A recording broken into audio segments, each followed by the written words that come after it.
Leaders. Madame la ministre, merci d'être venue. Vous venez d'être réélue, débutée à l'ARP sur la liste de Nada, dans la circonscription de France 1. Et en 5 ans, depuis votre première élection en 2014, vous êtes retourné maintenant en profondeur en France. Comment avez-vous trouvé la communauté tunisienne en France? La communauté tunisienne en France, je l'ai trouvée transformée. Je l'ai trouvée changée. Il y a aujourd'hui une nouvelle, je dirais, catégorie dans cette population-là. Ces jeunes ingénieurs et médecins dont on se demande à chaque fois où sont-ils partis et qui sont en fait les principaux acteurs de cette nouvelle migration vers le nord et qui enrichissent les rangs de la diaspora à l'étranger, notamment en France.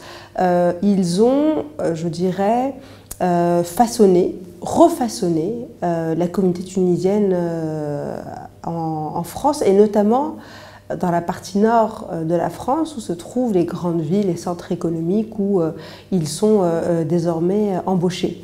Il y a une intégration aussi réelle qui se confirme des Tunisiens issus de la deuxième et aujourd'hui de la troisième génération, ceux dont les parents ont immigré. Il y a des installations plus durables. Avant, il y avait ce modèle un peu classique de l'immigré tunisien qui laissait sa famille en France et qui allait travailler, et puis ensuite qui retournait finir ses vieux jours en Tunisie. Ce n'est plus le cas aujourd'hui. Les gens sont installés, deviennent propriétaires, ont leurs petits-enfants. Le fait d'avoir des petits-enfants, ça les retienne également là-bas.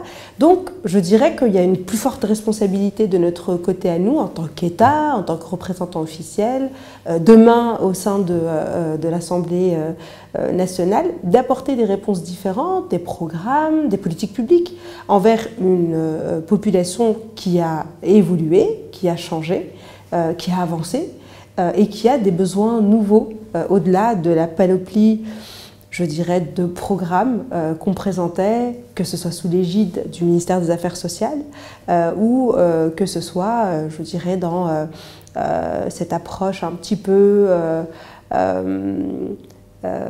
qui n'est plus approprié. On garde le même office des Tunisiens à l'étranger, le même séminaire national des Tunisiens à l'étranger, voilà, avec deux pelés, trois tendus.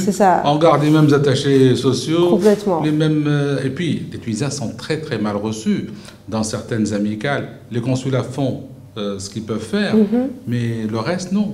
Le terme que je cherchais, c'était une approche très paternaliste, en fait, des Tunisiens à l'étranger, qui aujourd'hui n'a plus de raison d'être. Le fait que la population là-bas en fait a des besoins nouveaux, a des envies aussi nouvelles, a je dirais des volontés de s'engager dans son pays d'origine de façon nouvelle, où effectivement l'attaché social tel que nous le nommons aujourd'hui, tel que sont définis sa fiche de poste aujourd'hui ne fait absolument plus sens.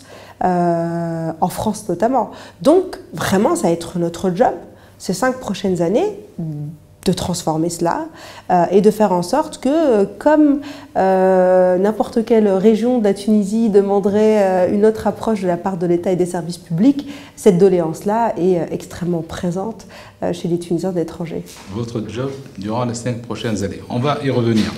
Vu de France, comment vous avez vécu, perçu l'élection présidentielle en Tunisie?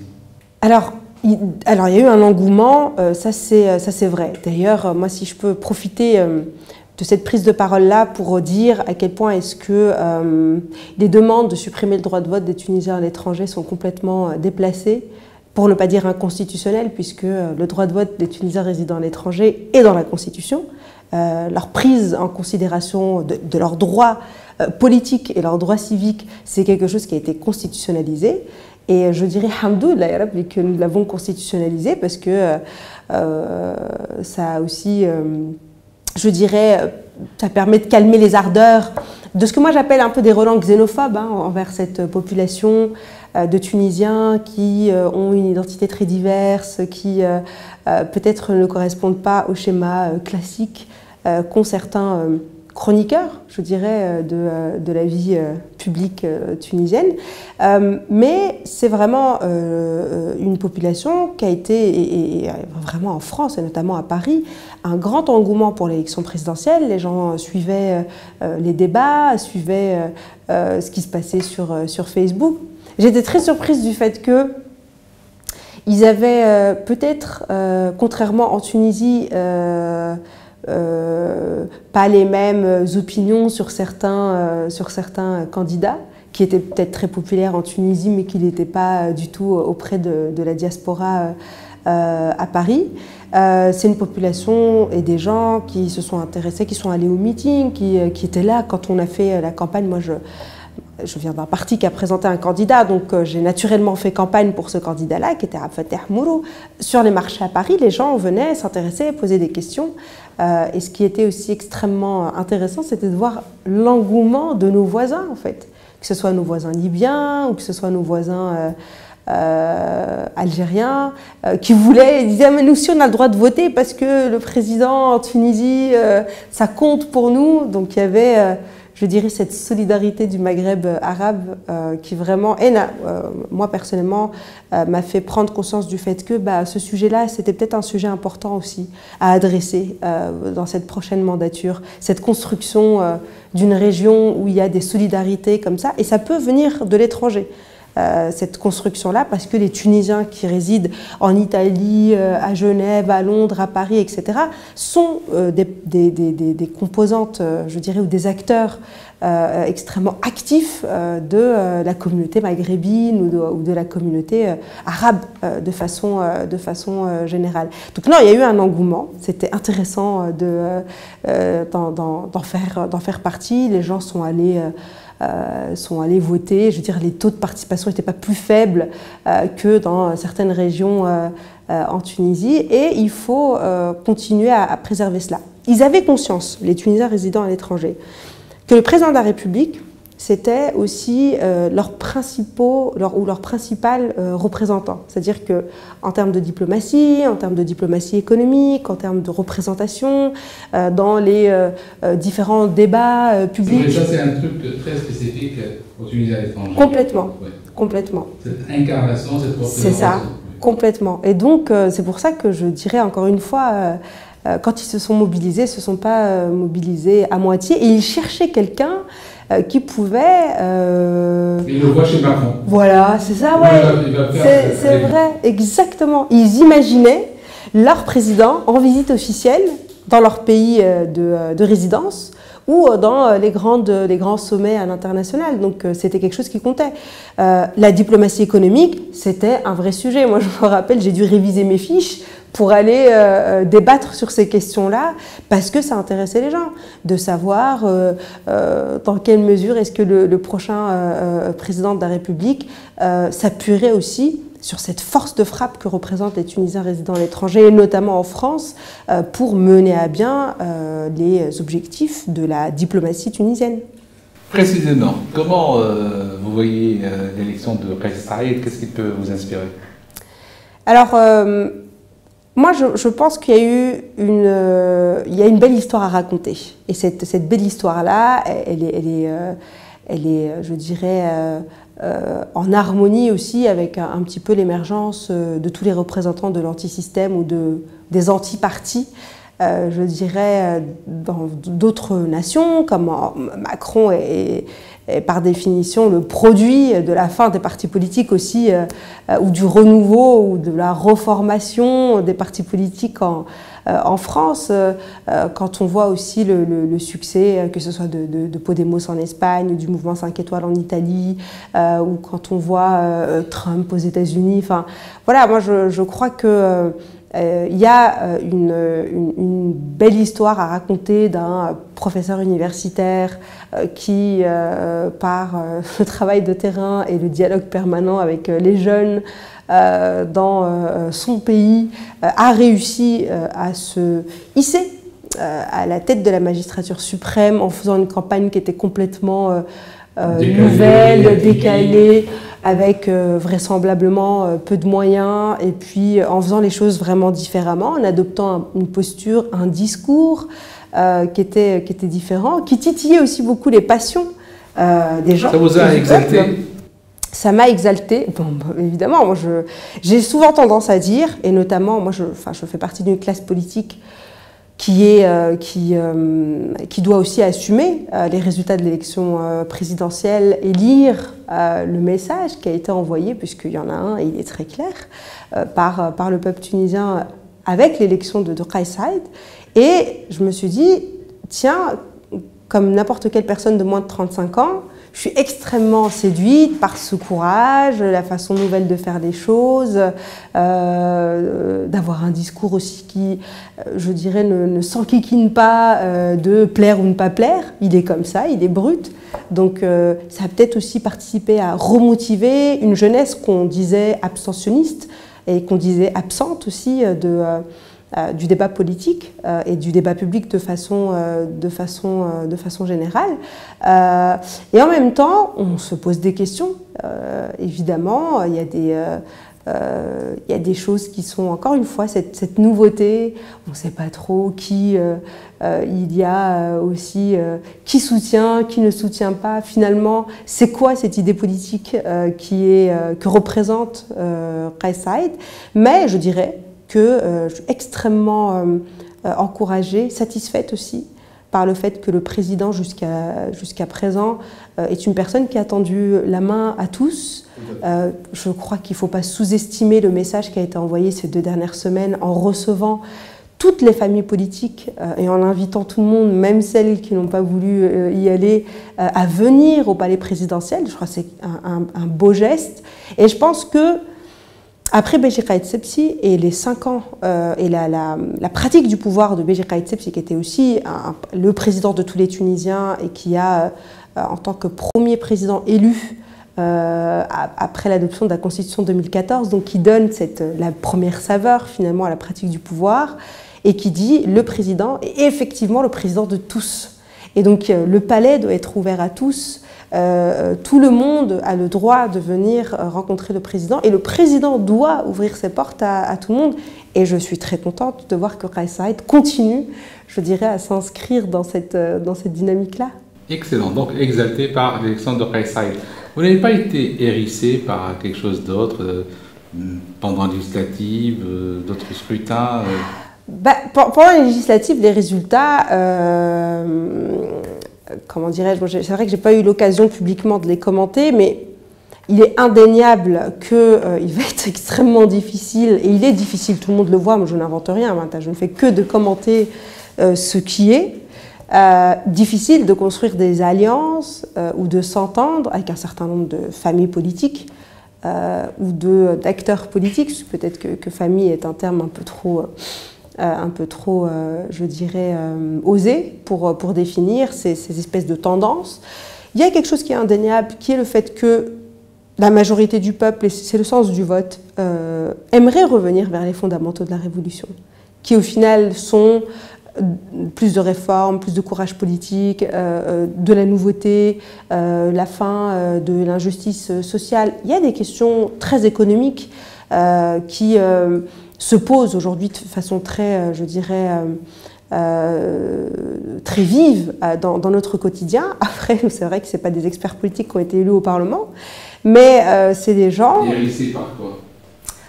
Peut-être la facilité du populisme. Moi, je dis toujours...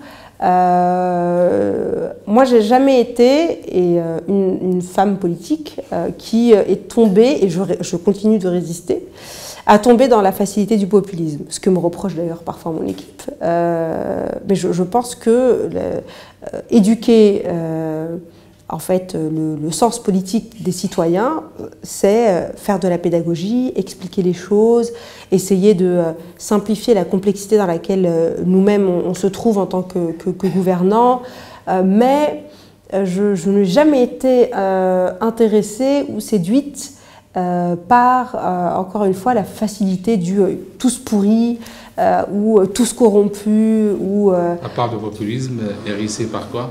Et puis, peut-être la question des libertés publiques aussi, le fait de se dire, honnêtement, et je le dis avec beaucoup de je dirais, de conviction, moi j'ai fait partie, et je fais partie, d'un parti politique qui s'est battu entre 2011 et 2014 pour l'inscription des libertés fondamentales dans la Constitution. Et on a dit, ce qui est annoncé par la Constitution, ça nous représente, c'est nous, c'est notre bataille. De dire qu'aujourd'hui, potentiellement, par la facilité, encore une fois, de chatouiller les relents dictatoriaux qu'on a chacun en nous, je veux dire, on est un pays, on est des citoyens qui avons vécu 60 ans sous la dictature, il faudrait être malhonnête de le nier, et donc, je dirais, une forme d'autoritarisme dans la façon, encore une fois, de se prononcer sur les libertés publiques, sur les libertés fondamentales, sur le droit des femmes, sur les droits des travailleurs, sur, encore une fois, les droits sociaux, vraiment, qui, pour moi, est une question extrêmement importante. Et je ne rentre pas au bardeau en ayant une confiance infinie dans, je dirais, les autres acteurs politiques qui sont présents, qui seront présents dans l'hémicycle sur ces questions-là. Excellent, c'est rassurant. Madame la ministre, vous avez évoqué tout à l'heure le combat qui sera le vôtre pendant les 5 prochaines années. Est-ce que vous comptez rempiler au sein du gouvernement ou vous consacrer à votre mandat parlementaire au bardeau? Alors, j'espère ne pas insulter l'avenir dans les paroles ou dans le propos que j'aurai maintenant, mais c'est vrai que mon objectif, c'est vraiment, et c'est avec cela que je suis allée à la rencontre de ceux qui ont voté pour moi, de dire que nous avons une mission au sein de l'appareil législatif. Moi, j'ai eu un combat politique qui m'est très propre, qui est le respect de l'esprit vraiment de la Constitution de 2014. Nous sommes un régime semi-parlementaire et c'est extrêmement important de faire en sorte que le bardeau est un cachet, qu'il y ait des poids lourds politiques au sein du bardeau, que ce Parlement joue un vrai rôle. Ce n'est pas une chambre d'enregistrement, ce n'est pas uniquement cette espèce d'acteur qui se contente uniquement de voter les lois qui sont envoyées par le gouvernement. C'est une force de proposition, tout ce qu'on n'a pas vu jusqu'à présent, vous honnêtement. Vous resterez au gouvernement, vous allez au bardeau. Et donc, j'aimerais pour tout cela, honnêtement, m'investir au sein du Parlement.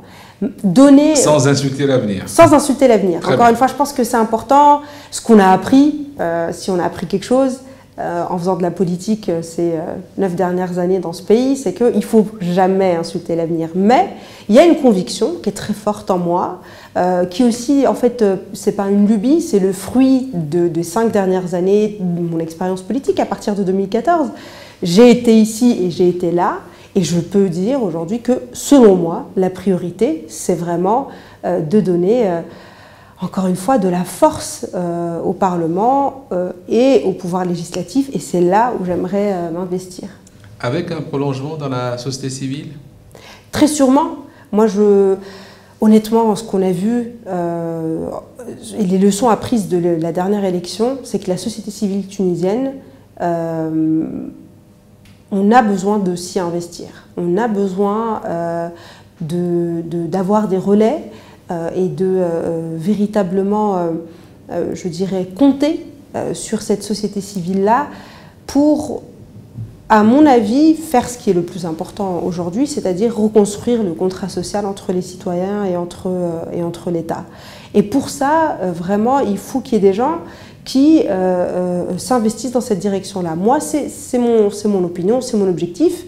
Et à plus forte raison, et je vais le dire de façon très claire, quand on est un pays qui a 10% de sa population qui vit à l'étranger, que dans ces 10%-là, il y a parmi les plus brillants talents de la Tunisie, que ces gens-là, jeunes et moins jeunes, qui ont, je dirais, un certain nombre d'avantages économiques, en termes de connaissances, en termes d'ancrage dans les sociétés dans lesquelles ils vivent, en termes d'être vraiment des ambassadeurs de la Tunisie à l'étranger, d'être les investisseurs de demain, des gens qui ont des besoins, qui sont clairs, qui sont très exigeants aussi. Et je crois qu'il faut aujourd'hui que ces gens-là puissent avoir un vis-à-vis politique. Donc vous portez un projet. Absolument. Excellent. Merci beaucoup Madame la Ministre et bienvenue Madame la députée. Merci beaucoup. Leaders.